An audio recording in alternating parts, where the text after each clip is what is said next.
into the square. It's quite incredible. They are going through a lot of security checks. So they're going to take a while to get in. But there must be about 3,000 people in that line of just one of the entrances. It's going to be Friday prayers soon, so they're actually going to probably have to pray on the bridge. We also have news that one of the other entrances near the Egyptian Museum is closed. That's where a lot of pro-Mubarak supporters gathered in the last couple of days, and so it's obviously an effort by the army to stave off trouble later on if it does develop. Well, how is the army going to deal with these increased numbers this Friday? Well, they put up a lot of extra security checkpoints, and they're checking everyone's IDs. By the way, in Egypt, your job is on your ID. So if you're a police officer or a politician, I don't think you, with the NDP, you're not going to get in there. So they are looking at that. They've also put up a lot more smaller vehicles rather than tanks.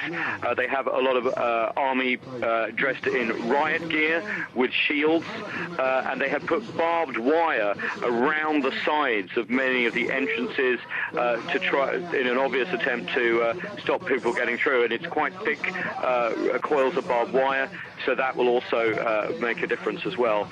So you can really see that there's been a real planning to try and contain the protesters in the square and also keep people out. All right, well, do stay with us on the line for a moment. We're just going to hear from one protester who spoke to France 24 and said she was too scared to join demonstrations in Tahrir Square today.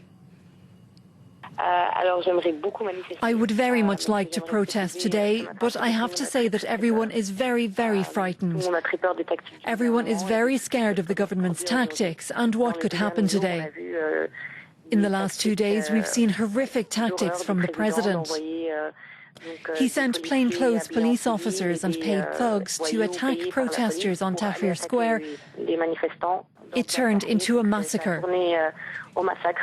There's a climate of fear. They keep saying that without this government there would be chaos, but we can all see the chaos that exists, and it's the creation of the government. Well, let's return now to our correspondent in central Cairo. Are they some of the common concerns where you are this Friday?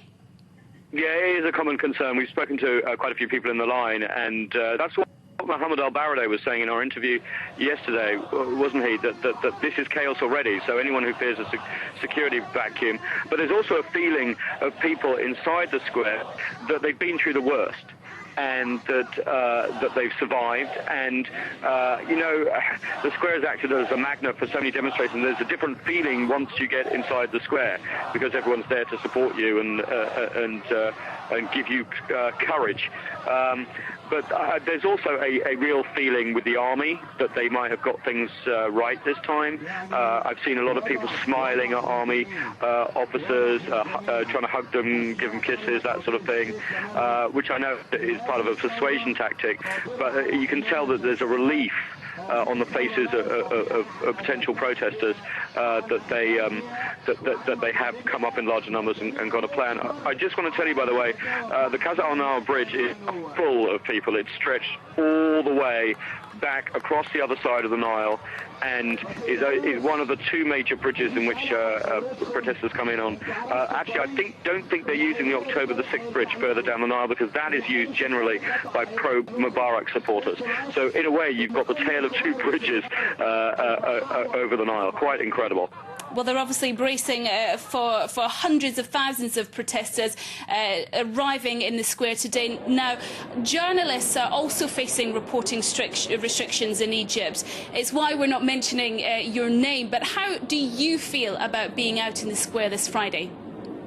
Early was fine, really was. We got up extra early, and it was okay. Our main concern, and this is why we're not going to be in there all day, is because if things turn nasty and we get trapped in there, we may not be able to report.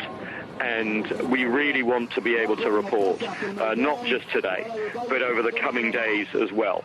Because obviously, you know, this is a very important time in Egypt's history, and as you know, France 24 have taken a bit of a battering when it comes to, getting arrested and assaulted. So we're being a bit extra careful today, which is not normal, but these are not normal times. All right, we'll have to leave it there. From Cairo, thank you very much indeed. Well, in an interview with an American news channel on Thursday, President Hosni Mubarak admitted that he wanted to leave office, but feared that the country would descend into chaos without leadership. In other reports coming out of the US, it's believed plans to turn power over to a transitional government are already being discussed. The US has been cautious on Egypt since the uprising began, but as President Hosni Mubarak digs in his heels, saying he won't go now for fear of spreading further chaos, Washington is hardening the tone. I urge the government and a broad and credible representation of Egypt's opposition, civil society, and political factions to begin immediately serious negotiations on a peaceful and orderly transition. Now, the New York Times is reporting that US diplomats are in talks with their Egyptian counterparts for a swift transition of power.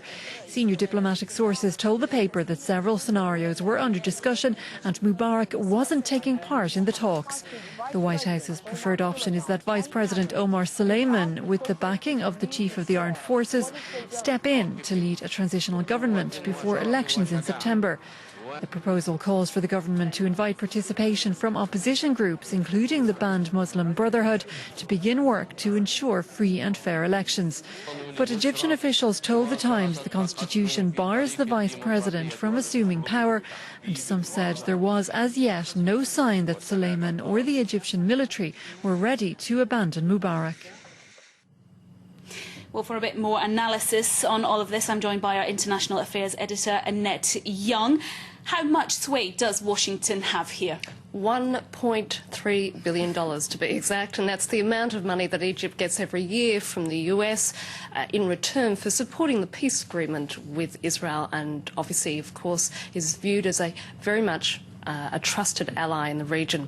Now, having said that, the US is having to tread a very delicate path indeed, because it cannot be seen to be overly meddling